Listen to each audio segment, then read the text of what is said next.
Oi pessoal, meu nome é Francis, bem-vindo ao meu canal. Eu moro aqui na Holanda e hoje eu vou levar vocês para passear comigo pelos canais de Amsterdã. Vamos lá?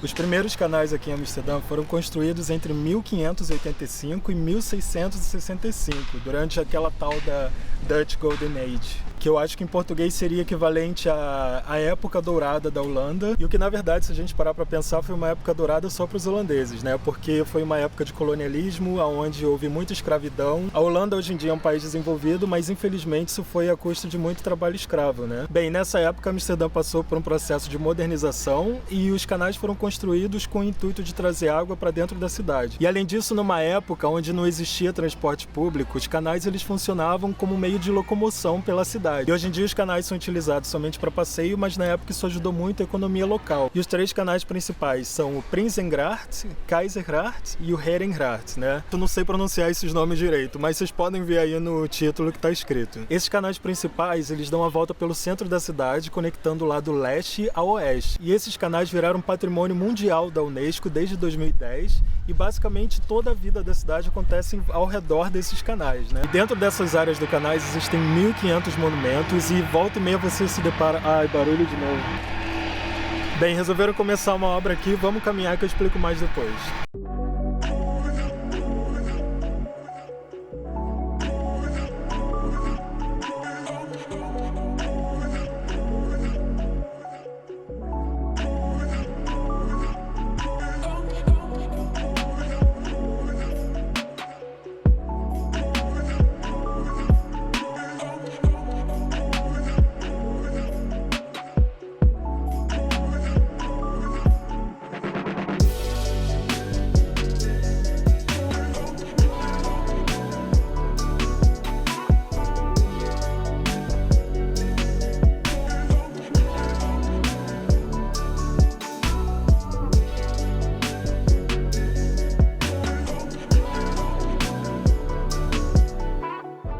Por causa dessa situação atual, não tem nenhum turista na cidade, né? Então aqui só tem locais e o clima da cidade está completamente diferente. Eu vou levar vocês agora numa área que é muito boa para tirar fotos. Geralmente fica cheio de turista, então eu evito passar lá normalmente. Mas agora, como não tem turista, eu acho que vai ser legal dar uma conferida. Vamos lá.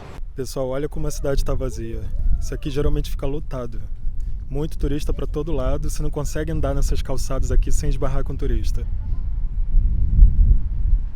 Gente, estou muito surpreso de ver o centro da cidade vazio desse jeito. Olha essa rua aqui que interessante.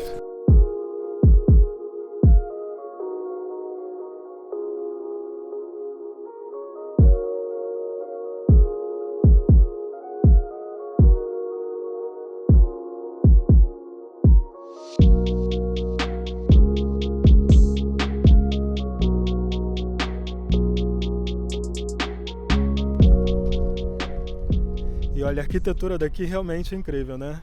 Olha, nessa época de primavera e verão, geralmente quando você passeia aqui pelo canal, você vê muitos barcos privados, né? Ou barcos turísticos também. Agora, como a gente está nessa situação, os passeios turísticos estão fechados, mas tem muito barco privado passeando. E essa área aqui é uma estação onde eles têm vários barcos turísticos. Inclusive, se você vier para Amsterdã, não tem como aproveitar a cidade sem andar de barco pelos canais, hein? É como, sei lá, ir pro Rio de Janeiro sem ir pra praia, é impossível. E olha, eu vou dar uma dica pra vocês, tá vendo aquele elefante lá na ponta? Esse ponto ali do elefante que eu mostrei pra vocês é um ponto muito famoso pra tirar foto, né? Se você estiver vindo, eu recomendo passar lá. As pessoas geralmente tiram foto ali porque você tem toda essa arquitetura no fundo da sua foto. Infelizmente, como tá fechado, eu não posso levar vocês lá pra mostrar, mas é interessante. Já fica aí a dica quando vier visitar Amsterdã.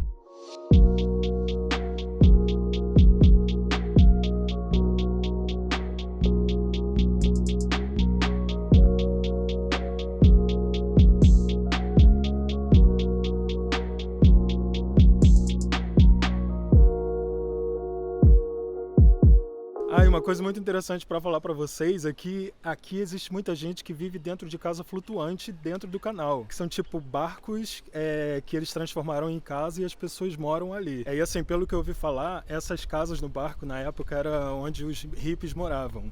Só que isso ficou tão popular aqui pela cidade que muita gente começou a mudar e hoje em dia, né, tem famílias e tem umas casas que são até meio luxuosas também.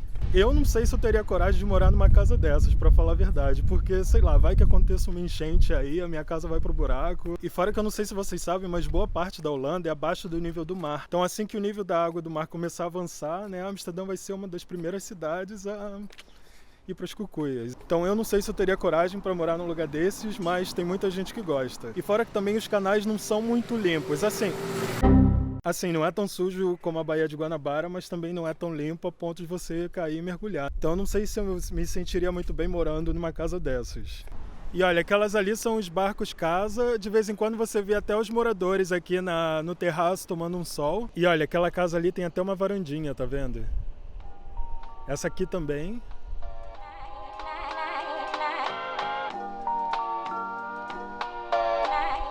Olha, eles entram por ali, tá vendo? E aqui é tipo um quintal da casa. E aqui eles têm um banquinho, tem a churrasqueira também.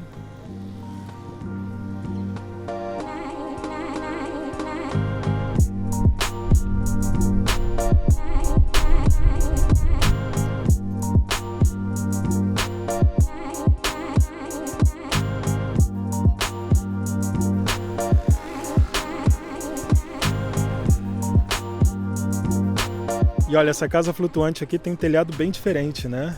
Parece até um submarino. Sei lá. E eles têm umas dessas casas que são mais simples, outras já são mais luxuosas. Depois eu mostro mais outras casas em outros vídeos, porque tem casa que também não é só aqui no canal, tem casa que tem no Rio também. É uma coisa bem particular aqui da Holanda.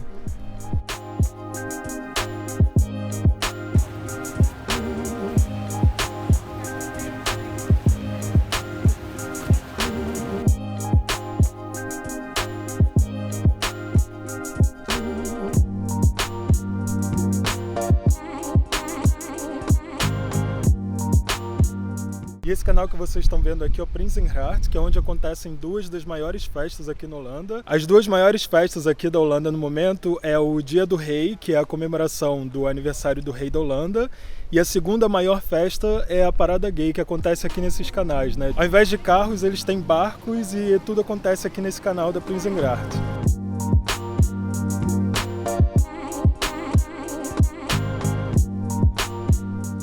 E olha, abrindo meu coração para vocês, eu já tive alguns altos e baixos aqui nessa cidade. Eu sei que no começo, quando a gente muda para um país novo, tudo é muito lindo, tudo é muito deslumbrante, a gente fica meio que maravilhado, né, a cada esquina. Claro, né, Amsterdã é uma cidade muito agradável e isso realmente facilita. Só que depois de um tempo morando num país novo, você começa a ver o lado negativo também. E eu passei por uma fase aqui muito difícil, né, aquela coisa de você tentar se encontrar num lugar completamente diferente daquilo que você está acostumado, né? Meus amigos, a maioria dos meus amigos moram em Berlim, eu tenho amigos ótimos no Brasil e em outras partes do mundo. Aqui eu tive muita dificuldade com isso, né? Inclusive eu mencionei assim por alto num outro vídeo que eu fiz, que era sobre os pontos negativos de viver aqui em Amsterdã. E isso é engraçado porque, assim, toda vez que a gente muda para um país novo, a gente passa por esses 3 estágios. Peraí, deixa eu sentar aqui um pouco para conversar com vocês. Então, e geralmente quando você muda para um país novo, você passa por 3 fases, né? O primeiro é aquele deslumbramento, onde você encontra muitos pontos positivos, né? Todas aquelas coisas que você não tinha antes, né? Por exemplo, se você acaba de sair do Brasil, né, para vir para cá, você vai ficar muito feliz com o fato de que você pode sair na rua a hora que você quiser, sem se preocupar com assalto, sem se preocupar com violência. Tudo é muito organizado, tudo funciona. Então, nesse primeiro momento, você só vê os lados positivos, né? Você fica meio que nas nuvens. Só que conforme você vai vivendo o seu dia a dia, né? Você tem que fazer as coisas normais que um ser humano faz em qualquer lugar do mundo. Você começa a ver que o país nem é tão maravilhoso assim, né? Existem muitas coisas negativas também. Por exemplo, aquela coisa que eu falei pra vocês no outro vídeo, né? É muito difícil conectar com as pessoas e existem certos problemas no dia a dia, muita burocracia que você às vezes não tá acostumado, então isso começa meio que a bater forte em você. Você não tem uma rede de apoio ao seu lado, né? Você não tem a sua família, você não tem seus amigos, você tem que se virar sozinho. Você como estrangeiro é tratado diferente. A gente estava até conversando sobre isso com o pessoal lá em casa. Uma das meninas que eu mostrei pra vocês nos outros vídeos é britânica e ela tá falando da dificuldade que ela tem às vezes aqui, porque, né, pra ela, principalmente sendo britânica, né, na Inglaterra eles têm muito essa coisa das boas maneiras. Já os holandeses, eles já são bem diretos, né? Então, se você não tá muito acostumado com isso, você pode até ficar meio assustado, porque eles falam às vezes assim umas coisas na lata sem você nem perguntar. Isso pode ser um pouco difícil para você entender, né? Porque no começo a gente pensa, nossa, será que eu fiz alguma coisa errada? Será que as pessoas não gostam de mim e tal, mas não é isso. Isso simplesmente é parte da cultura, né? E às vezes eles fazem coisas que pra eles é normal, mas em outros países isso seria considerado falta de educação. Mas isso não quer dizer que seja falta de educação, é só uma coisa da cultura mesmo, né? Então depois desse momento de hype, né, eu passei por um momento onde eu me sentia muito sozinho, eu não sabia se eu me encaixava aqui ou se eu queria ir pra outro lugar e tal. Foi um momento que eu me senti muito pra baixo, desmotivado, mas depois que esse momento passa, você no fim das contas vê que não existe lugar perfeito no mundo, existem coisas maravilhosas aqui, existem coisas que não são tão boas aqui, assim como existe no Brasil, assim como existe no Japão, assim como existe em qualquer outro país do mundo. E esses são os processos normais que todo mundo passa quando muda para um país novo, né? Aquele primeiro deslumbramento, depois a decepção e depois a normalidade. Na época que eu mudei do Brasil, né, o YouTube ainda não era muito popular, então não tinha como eu ver outras experiências, né, de pessoas que já moraram fora e como é e tal. Então eu espero ajudar vocês com a minha perspectiva. Se vocês tiverem alguma dúvida, vocês podem deixar um comentário, eu sempre respondo. Se vocês quiserem saber meu ponto de vista, né, eu vou passar isso aqui através do meu canal. Se você não é inscrito no meu canal, se inscreve e ativa o sininho ali embaixo para ficar por dentro quando eu posto um vídeo novo. Como eu comecei meu canal no YouTube agora, eu preciso muito da ajuda de vocês para ajudar meu canal a crescer. Então deixa um like aqui no vídeo, compartilha esse vídeo com outras pessoas, compartilha com os amigos, compartilha com os conhecidos, com a família, compartilha no Facebook, no WhatsApp, no Stories do Instagram. Dessa maneira você vai ficar por dentro do que acontece por aqui e vai ajudar o meu canal a crescer. Então pessoal, muito obrigado por ter assistido esse vídeo, a gente se vê na próxima, tá bom? Tchau!